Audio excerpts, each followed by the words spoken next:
छोटे भाई समेत प्रभु के चरण पकड़ना और कहना कि आप दीन बंधु हैं, शरणागत के दुखों को हरने वाले हैं और मैं मन, वचन और कर्म से आपके चरणों की अनुरागिणी हूँ।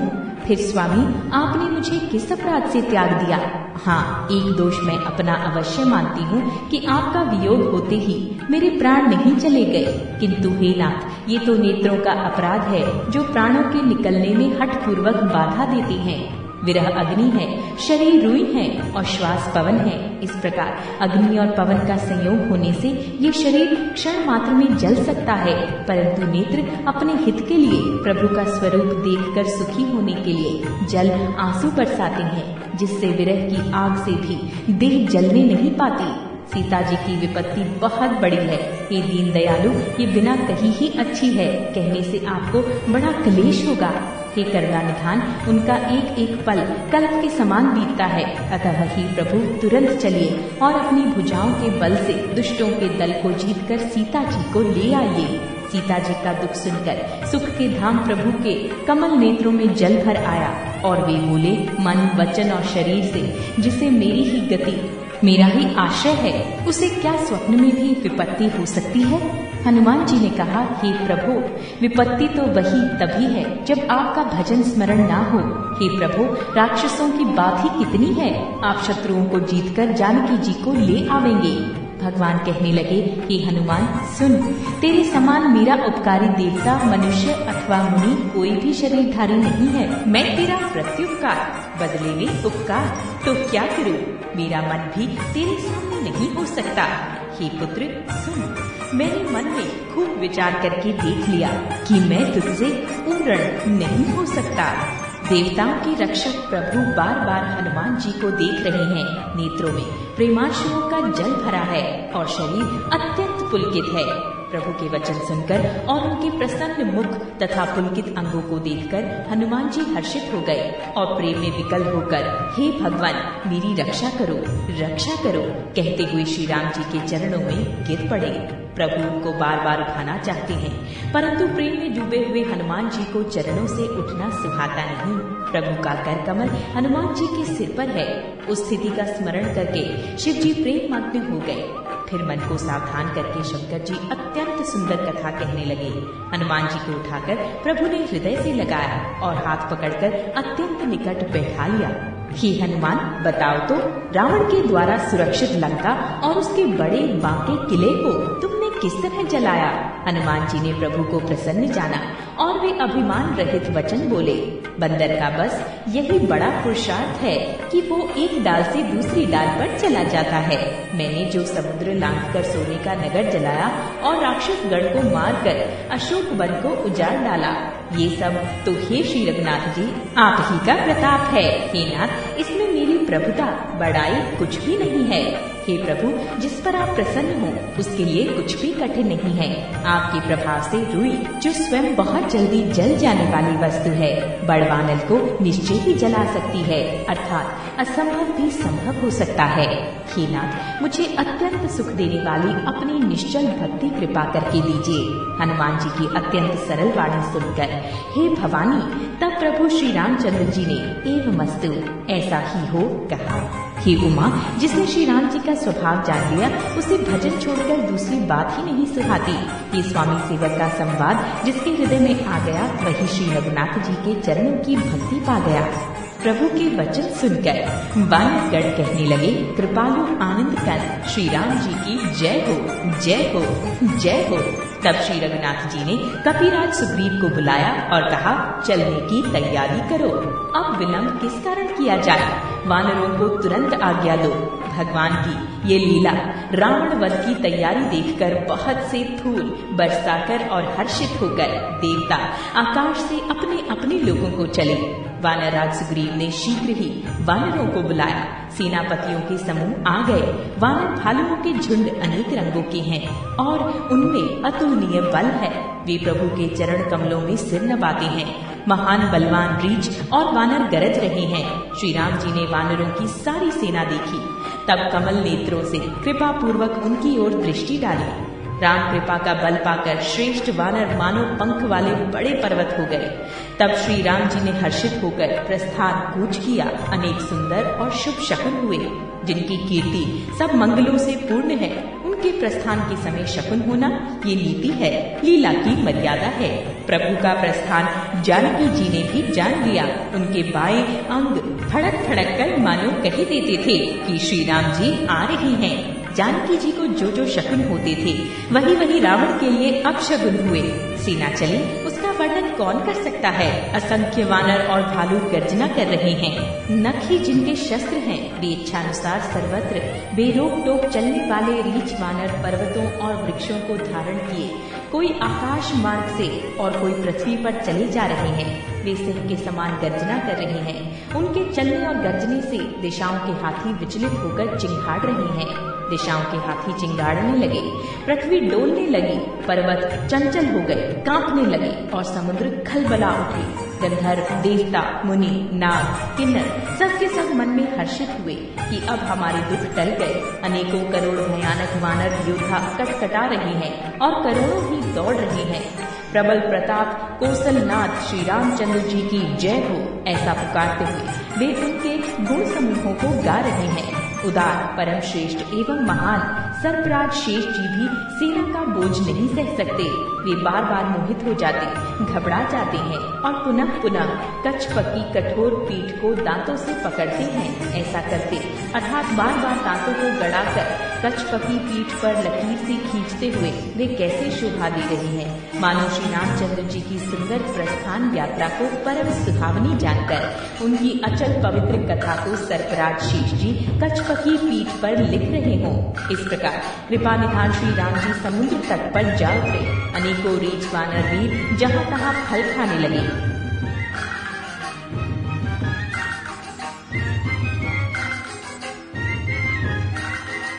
वहां लंका में जब से हनुमान जी लंका को जलाकर गए तब से राक्षस भयभीत रहने लगे। अपने अपने घरों में सब विचार करते हैं कि अब राक्षस कुल की रक्षा का कोई उपाय नहीं है। जिसके द्वारा दूत का बल वर्णन नहीं किया जा सकता, उसके स्वयं नगर में आने पर कौन भलाई है। हम लोगों की बड़ी बुरी दशा होगी। दूतियों से नगर वासियों के वचन सुनकर मंदोदरी बहुत ही व्याकुल हो गई। वो एकांत में हाथ जोड़कर पति रावण के चरणों लगी और नीति रस में पगी हुई वाणी बोली, हे प्रियतम, श्री हरि से विरोध छोड़ दीजिए। मेरे कहने को अत्यंत ही हितकर जानकर हृदय में धारण कीजिए। जिनके दूती की करनी का विचार करते ही, स्मरण आते ही राक्षसों की स्त्रियों के गर्भ गिर जाते हैं। हे प्यारे स्वामी, यदि भला चाहते हैं तो अपने मंत्री को बुलाकर उसके साथ उनकी स्त्री को भेज दीजिए। सीता आपके कुल रूपी कमलों के वन को दुख देने वाली जाड़े की रात्रि के समान आई है। हे नाथ, सुनिए, सीता को दिए लौटाए बिना शंभु और ब्रह्मा के किए भी आपका भला नहीं हो सकता। श्री राम जी के बाण सर्पों के समूह के समान है और राक्षसों के समूह मेंढक के समान। जब तक वे इन्हें ग्रस नहीं लेते, निगल नहीं जाते, तब तक हट छोड़कर उपाय कर लीजिए। मूर्ख और जगत प्रसिद्ध अभिमानी रावण कानों से उसकी वाणी सुनकर खूब हंसा और बोला, स्त्रियों का स्वभाव सचमुच ही बहुत डरपोक होता है। मंगल में भी भय करती हो। तुम्हारा मन हृदय बहुत ही कच्चा कमजोर है। यदि वानरों की सेना आवेगी तो बेचारे राक्षस उसे खाकर अपना जीवन निर्वाह करेंगे। लोकपाल भी जिसके डर से कांपते हैं, उसकी स्त्री डरती हो, ये बड़ी हंसी की बात है। रावण ने ऐसा कहकर हंसकर उसे हृदय से लगा लिया और ममता बढ़ाकर अधिक स्नेह दर्शाकर वो सभा में चला गया। मंदोदरी हृदय में चिंता करने लगी कि पति पर विधाता प्रतिकूल हो गए। ज्यों ही वो सभा में जाकर बैठा, उसने ऐसी खबर पाई कि शत्रु की सारी सेना समुद्र के उस पार आ गई है। उसने मंत्रियों से पूछा कि उचित सलाह कहिए, अब क्या करना चाहिए। तब वे सब हंसे और बोले कि चुप किए रहिए, इसमें सलाह की कौन सी बात है। आपने देवताओं और राक्षसों को जीत लिया, तब तो कुछ श्रम ही नहीं हुआ, फिर मनुष्य और वानर किस गिनती में हैं। मंत्री, वैद्य और गुरु, ये तीन यदि अप्रसन्नता के, भय या लाभ की आशा से हित की बात न कहकर प्रिय बोलते हैं, ठकुर सुहाती कहने लगते हैं, तो क्रमशः राज्य, शरीर और धर्म इन तीन का शीघ्र ही नाश हो जाता है। रावण के लिए भी वही सहायता संयोग आ बनी है। मंत्री उसे सुना सुनाकर मुंह पर स्तुति करते हैं। इसी समय अवसर जानकर विभीषण जी आए। उन्होंने बड़े भाई के चरणों में सिर नवाया फिर वे सिर नवाकर अपने आसन पर बैठ गए और आज्ञा पाकर वे वचन बोले, हे कृपालु, अब आपने मुझसे बात राय पूछी ही है तो हे तात, मैं अपनी बुद्धि के अनुसार आपके हित की बात कहता हूँ। जो मनुष्य अपना कल्याण, सुंदर, यश, सुबुद्धि, शुभ गति और नाना प्रकार के सुख चाहता हो, वो हे स्वामी, पर स्त्री के ललाट को चौथे के चंद्रमा की तरह त्याग दे, अर्थात जैसे लोग चौथे के चंद्रमा को नहीं देखते, उसी प्रकार पर स्त्री का मुख ही न देखें। 14 भुवनों का एक ही स्वामी हो, वो भी जीवों से वैर करके ठहर नहीं सकता, नष्ट हो जाता है। जो मनुष्य गुणों का समुद्र और चतुर हो, उसे चाहे थोड़ा भी लाभ क्यों न हो, तो भी कोई भला नहीं कहता। हे नाथ, काम, क्रोध, मद और लोभ ये सब नरक के रास्ते हैं। इन सब को छोड़कर श्री रामचंद्र जी को भजिए, जिन्हें संत सत्पुरुष भजते हैं। हे तात, राम मनुष्यों के ही राजा नहीं है, वे समस्त लोगों के स्वामी और काल के भी काल हैं। वे संपूर्ण ऐश्वर्य, यश, श्री, धर्म, वैराग्य एवं ज्ञान के भंडार भगवान हैं। वे विरामय, विकार रहित, अजन्मा, व्यापक, अजय, अनादि और अनंत ब्रह्म हैं। उन कृपा के समुद्र भगवान ने पृथ्वी, ब्राह्मण, गौ और देवताओं का हित करने के लिए ही मनुष्य शरीर धारण किया है। कि भाई सुनिए, वे सेवकों को आनंद देने वाले, दुष्टों के समूह का नाश करने वाले और वेद तथा धर्म की रक्षा करने वाले हैं। वैर त्याग कर उन्हें मस्तक नवाइए। वे श्री रघुनाथ जी शरणागत का दुख नाश करने वाले हैं। हे नाथ, उन प्रभु सर्वेश्वर को जानकी दे दीजिए और बिना ही कारण स्नेह करने वाले श्री राम जी को भजिए, जिसे संपूर्ण जगत से द्रोह करने का पाप लगा है। शरण जाने पर प्रभु उसका भी त्याग नहीं करते। जिनका नाम तीनों तापों का नाश करने वाला है, वे ही प्रभु भगवान मनुष्य रूप में प्रकट हुए हैं। हे रावण, हृदय में ये समझ लीजिए। हे दशशीष, मैं बार बार आपके चरणों लगता हूँ और विनती करता हूँ कि मान, मोह और मद को त्याग कर आप कौशलपति श्री राम जी का भजन कीजिए। मुनि पुत्सल्य जी ने अपने शिष्य के हाथ ये बात कहला भेजी है। हे तात, सुंदर अवसर पाकर मैंने तुरंत ही वो बात प्रभु आपसे कह दी। माल्यवान नाम का एक बहुत ही बुद्धिमान मंत्री था। उसने उन विभीषण के वचन सुनकर बहुत सुख माना और कहा, हे तात, आपके छोटे भाई नीति विभूषण, नीति को भूषण रूप में धारण करने वाले अर्थात नीतिमान हैं। विभीषण जी जो कह रही हैं, उसे हृदय में धारण कर लीजिए। रावण ने कहा, ये दोनों मूर्ख शत्रु की महिमा बखान रहे हैं, यहाँ कोई है, इन्हें दूर करो ना। तब माल्यवान तो घर लौट गया और विभीषण जी हाथ जोड़कर फिर कहने लगे, हे नाथ, पुराण और वेद ऐसा कहते हैं कि सुबुद्धि, अच्छी बुद्धि और कुबुद्धि, खोटी बुद्धि सबके हृदय में रहती है। जहाँ सुबुद्धि है वहाँ नाना प्रकार की संपदाएं, सुख की स्थिति रहती है, और जहाँ कुबुद्धि है वहाँ परिणाम में विपत्ति, दुख रहती है। आपके हृदय में उल्टी बुद्धि आ बसी है, इसी से आप हित को अहित और शत्रु को मित्र मान रहे हैं। जो राक्षस कुल के लिए काल रात्रि के समान है, उन सीता पर आपकी बड़ी प्रीति है। हे तात, मैं चरण पकड़कर आपसे भीख मांगता हूँ, विनती करता हूँ कि आप मेरा दुलार रखिए। मुझ बालक के आग्रह को स्नेह पूर्वक स्वीकार कीजिए। श्री राम जी को सीता जी दे दीजिए, जिसमें आपका अहित ना हो। विभीषण ने पंडितों, पुराणों और वेदों द्वारा सम्मत अनुमोदित वाणी से नीति बखान कर कही, पर उसे सुनते ही रावण क्रोधित होकर उठा और बोला कि रे दुष्ट, अब मृत्यु तेरे निकट आ गई है। अरे मूर्ख, तू जीता तो है सदा मेरे जियाला हुआ, अर्थात मेरे ही अन्न से पल रहा है, पर हे मूढ़, पक्ष तुझे शत्रु का ही अच्छा लगता है। अरे दुष्ट, बताना, जगत में ऐसा कौन है जिसे मैंने अपनी भुजाओं के बल से न जीता हो।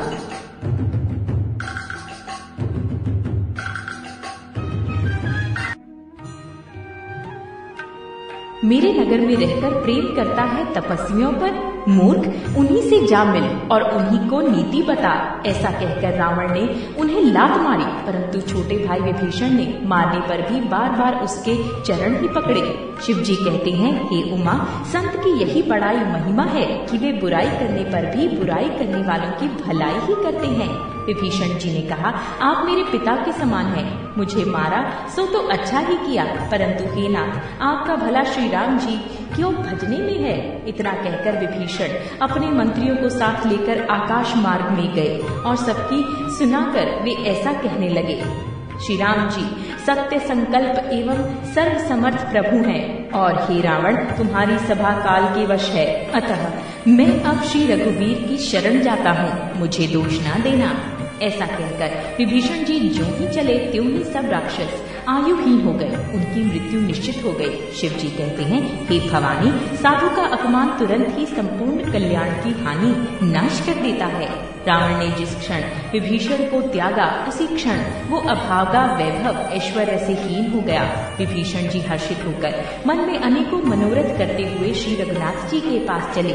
वे सोचते जाते हैं, मैं जाकर भगवान के कोमल और लाल वर्ण के सुंदर चरण कमलों के दर्शन करूंगा, जो सेवकों को सुख देने वाले हैं, जिन चरणों का स्पर्श पाकर ऋषि पत्नी अहिल्या तर गई और जो दंडक वन को पवित्र करने वाले हैं, जिन चरणों को जानकी जी ने हृदय में धारण कर रखा है, जो कपट मृग के साथ पृथ्वी पर उसे पकड़ने को दौड़े थे और जो चरण कमल साक्षात शिव जी के हृदय रूपी सरोवर में विराजते हैं। मेरा अहोभाग्य है कि उन्हीं को आज मैं देखूंगा, जिन चरणों की पादुकाओं में भरत जी ने अपना मन लगा रखा है। आहा, आज मैं उन्हीं चरणों को अभी जाकर इन नेत्रों से देखूंगा। इस प्रकार प्रेम सहित विचार करते हुए वे शीघ्र ही समुद्र के उस पार, जिधर श्री रामचंद्र जी की सेना थी, आ गए। वानरों ने विभीषण जी को आते देखा तो उन्होंने जाना कि शत्रु का कोई खास दूत है। उन्हें पहरे पर ठहराकर वे सुग्रीव के पास आए और उनको सब समाचार कह सुनाए। सुग्रीव ने श्री राम जी के पास जाकर कहा, हे रघुनाथ जी, सुनिए, रावण का भाई आपसे मिलने आया है। प्रभु श्री राम जी ने कहा, हे मित्र, तुम क्या समझते हो? तुम्हारी क्या राय है? वानरराज सुग्रीव ने कहा, हे महाराज, सुनिए, राक्षसों की माया जानी नहीं जाती। ये इच्छा अनुसार रूप बदलने वाला छली न जाने किस कारण आया है। जान पड़ता है ये मूर्ख हमारा भेद लेने आया है, इसलिए मुझे तो यही अच्छा लगता है कि इसे बांध रखा जाए। श्री राम जी ने कहा, हे मित्र, तुमने नीति तो अच्छी विचारी, परंतु मेरा प्रण तो है शरणागत के भय को हर लेना। प्रभु के वचन सुनकर हनुमान जी हर्षित हुए और मन ही मन कहने लगे कि भगवान कैसे शरणागत वत्सल शरण में आए हुए पर पिता की भांति प्रेम करने वाले हैं। श्री राम जी फिर बोले, जो मनुष्य अपने अहित का अनुमान करके शरण में आए हुए का त्याग कर देते हैं, वे पामर शूद्र हैं, पापमय हैं। उन्हें देखने में भी हानि है, पाप लगता है, जिसे करोड़ों ब्राह्मणों की हत्या लगी हो। शरण में आने पर मैं उसे भी नहीं त्यागता। जीव जो ही मेरे सम्मुख होता है, त्यों ही उसके करोड़ों जन्मों के पाप नष्ट हो जाते हैं। पापी का ये सहज स्वभाव होता है कि मेरा भजन उसे कभी नहीं सुहाता। यदि वो रावण का भाई निश्चय ही दुष्ट हृदय का होता तो क्या वो मेरे सम्मुख आ सकता था? जो मनुष्य निर्मल का मन होता है वही मुझे पाता है। मुझे कपट और छल छिद्र नहीं सुहाते।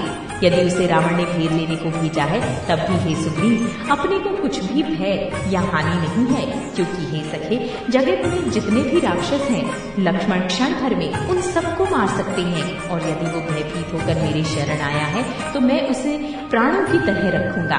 कृपा के धाम श्री राम जी ने हंसकर कहा, दोनों ही स्थितियों में उसे ले आओ। तब अंगद और हनुमान सहित सुग्रीव जी कृपालु श्री राम जी की जय हो कहते हुए चले। विभीषण जी को आदर सहित आगे करके वानर फिर वहां चले जहां करुणा की खान श्री रघुनाथ जी थे। नेत्रों को आनंद का दान देने वाले अत्यंत सुखद दोनों भाइयों को विभीषण जी ने दूर ही से देखा। फिर शोभा के धाम श्री राम जी को देखकर वे पलक मारना रोककर ठिठक कर स्तब्ध होकर एक तक देखते ही रह गए। भगवान की विशाल भुजाएं हैं, लाल कमल के समान नेत्र हैं और शरणागत के भय का नाश करने वाला सांवला शरीर है। सिंह के से कंधे हैं, विशाल वक्षस्थल, चौड़ी छाती अत्यंत शोभा दे रहा है। असंख्य कामदेव के मन को मोहित करने वाला मुख है। भगवान के स्वरूप को देखकर विभीषण जी के नेत्रों में प्रेमाश्रुओं का जल भर आया और शरीर अत्यंत पुलकित हो गया।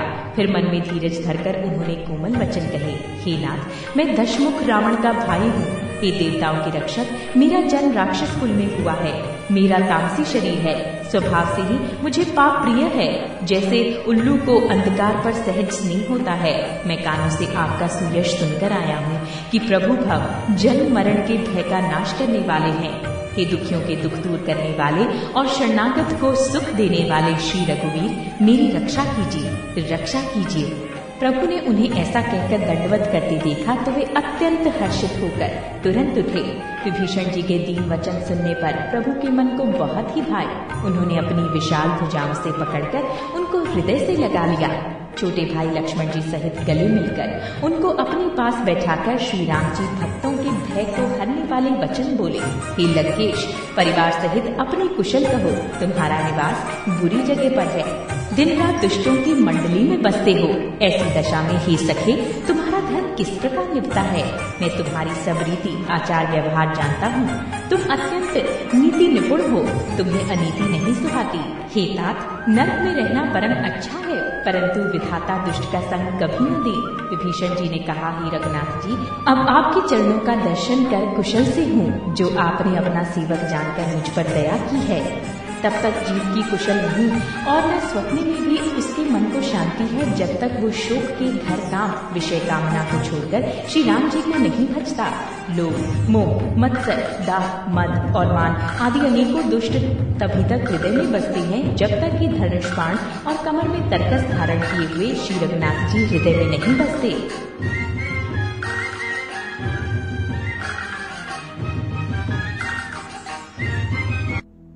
ममता पूर्ण अंधेरी रात है, जो राग द्वेष रूपी उल्लुओं को सुख देने वाली है। वो ममता रूपी रात्रि तभी तक जीव के मन में बसती है, जब तक प्रभु आप का प्रताप रूपी सूर्य उदय नहीं होता। हे राम जी, आपके चरणार बिंद के दर्शन कर अब मैं कुशल से हूँ, मेरी भारी भय मिट गए। हे कृपालु, आप जिस पर अनुकूल होते हैं उसे तीनों प्रकार के भवशूल, आध्यात्मिक, आदिदैविक और आधिभौतिक ताप नहीं व्यापते। मैं अत्यंत नीच स्वभाव का राक्षस हूँ। मैंने कभी शुभ आचरण नहीं किया, जिनका रूप मुनियों के भी ध्यान में नहीं आता। उस प्रभु ने स्वयं हर्षित होकर मुझे हृदय से लगा लिया। हे कृपा और सुख के पुण्य श्री राम जी, मेरा अत्यंत असीम सौभाग्य है जो मैंने ब्रह्मा और शिव जी के द्वारा सेवित युगल चरण कमलों को अपने नेत्रों से देखा। श्री राम जी ने कहा, हे सखा सुनो, मैं तुम्हें अपना स्वभाव कहता हूँ, जिसे काकभुषुंडी शिव जी और पार्वती जी भी जानती हैं। कोई मनुष्य संपूर्ण जड़ चेतन जगत का द्रोही हो, यदि वो भी भयभीत होकर मेरी शरण तक कर आ जाए और मद, मोह और नाना प्रकार के छल कपट त्याग दे, तो मैं उसे बहुत शीघ्र साधु के समान कर देता हूँ। माता, पिता, भाई, पुत्र, स्त्री, शरीर, धन, घर, मित्र और परिवार, इन सबके ममता रूपी तागों को बटोरकर और उन सब की एक डोरी बटकर उसके द्वारा जो अपने मन को मेरे चरणों में बांध देता है, सारे सांसारिक संबंधों का केंद्र मुझे बना लेता है। जो समदर्शी है, जिसे कुछ इच्छा नहीं है और जिसके मन में हर्ष, शोक और भय नहीं है, ऐसा सज्जन मेरे हृदय में कैसे बसता है, जैसे लोभी के हृदय में धन बसा करता है। तुम सरीखे संत ही मुझे प्रिय है। मैं और किसी के निहोरे से कृतज्ञतावश देह धारण नहीं करता। जो सगुण साकार भगवान के उपासक हैं, दूसरों के हित में लगे रहते हैं, नीति और नियमों में दृढ़ हैं और जिन्हें ब्राह्मणों के चरणों में प्रेम है, वे मनुष्य मेरे प्राणों के समान हैं। हे लंकापति सुनो, तुम्हारे अंदर उपयुक्त सब गुण हैं, इससे तुम मुझे अत्यंत ही प्रिय हो। श्री राम जी के वचन सुनकर सब वानरों के समूह कहने लगे, कृपा के समूह श्री राम जी की जय हो। प्रभु की वाणी सुनते ही और उसे कानों के लिए अमृत जानकर विभीषण जी अघाते नहीं हैं। वे बार बार श्री राम जी के चरण कमलों को पकड़ते हैं। अपार प्रेम है, हृदय में समाता नहीं है। विभीषण जी ने कहा, हे देव, हे चराचर जगत के स्वामी, हे शरणागत के रक्षक, हे सबके हृदय के भीतर की जानने वाले, सुनिए, मेरे हृदय में पहले कुछ वासना थी, वो प्रभु के चरणों की प्रीति रूपी नदी में बह गई। अब तो हे कृपालु, शिव जी के मन को सदैव प्रिय लगने वाली अपनी पवित्र भक्ति मुझे दीजिए।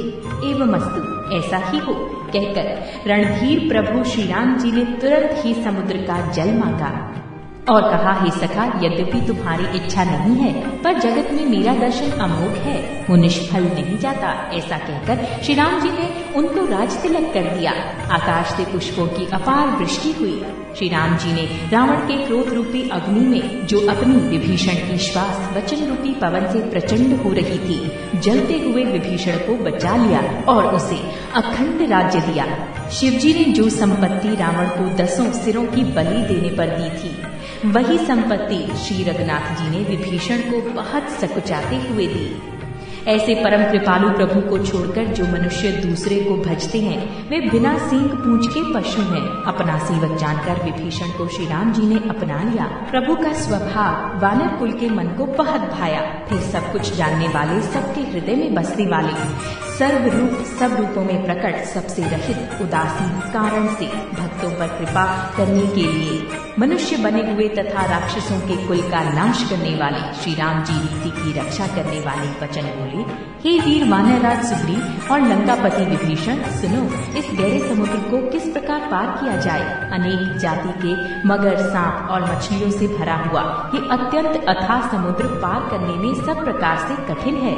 विभीषण जी ने कहा, हे रघुनाथ जी सुनिए, यद्यपि आपका एक बाण ही करोड़ों समुद्रों को सूखने वाला है, सूख सकता है, तथापि नीति ऐसी कही गई है, उचित ये होगा कि पहले जाकर समुद्र से प्रार्थना की जाए। हे प्रभु, समुद्र आपके कुल में बड़े पूर्वज हैं, वे विचार कर उपाय बतला देंगे। तब रीछ और वानरों की सारी सेना बिना ही परिश्रम के समुद्र के पार उतर जाएगी। श्री राम जी ने कहा, हे सखा, तुमने अच्छा उपाय बताया, यही किया जाए। यदि देव सहायक हो।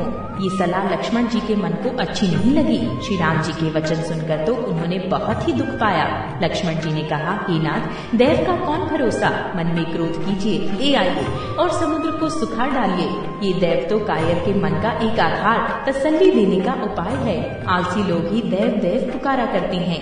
ये सुनकर श्री रघुवीर जी हंसकर बोले, ऐसे ही करेंगे, मन में धीरज रखो। ऐसा कहकर छोटे भाई को समझाकर प्रभु श्री रघुनाथ जी समुद्र के समीप गए। उन्होंने पहले सिर नवाकर प्रणाम किया, फिर किनारे पर कुश बिछाकर बैठ गए। इधर ज्यों ही विभीषण जी प्रभु के पास आए थे, त्यों ही रावण ने उनके पीछे दूत भेजे थे। कपट से वानर का शरीर धारण कर उन्होंने सब लीलाएं देखी। वे अपने हृदय में प्रभु के गुणों की और शरणागत पर उनके स्नेह की सराहना करने लगे। फिर वे प्रकट रूप में भी अत्यंत प्रेम के साथ श्री राम जी के स्वभाव की बड़ाई करने लगे। उन्हें दुराव कपट वेश भूल गया। तब वानरों ने जाना कि ये शत्रु के दूत हैं और वे उन सबको बांधकर सुग्रीव के पास ले आए। सुग्रीव ने कहा, सब वानरों सुनो, राक्षसों के अंग भंग करके भेज दो। सुग्रीव के वचन सुनकर वानर दौड़े। दूतों को बांधकर उन्होंने सेना के चारों ओर घुमाया। वानर उन्हें बहुत तरह से मारने लगे। वे 3 होकर पुकारते थे, फिर भी वानरों ने उन्हें नहीं छोड़ा। तब दूतों ने पुकार कर कहा, जो हमारे नाक कान काटेगा उसे कोसलाधीश श्री राम जी की सौगंध है। ये सुनकर लक्ष्मण जी ने सबको निकट बुलाया। उन्हें बड़ी दया लगी। इससे हंसकर उन्होंने राक्षसों को तुरंत ही छुड़ा दिया और उनसे कहा, रावण के हाथ में ये चिट्ठी देना और कहना, हे कुल घातक, लक्ष्मण के शब्दों संदेशे को बांचो। फिर उस मूर्ख से जबानी ये मेरा उदार कृपा से भरा हुआ संदेश कहना कि सीता जी को देखकर उनसे श्री राम जी से मिलो, नहीं तो तुम्हारा काल आ गया समझो।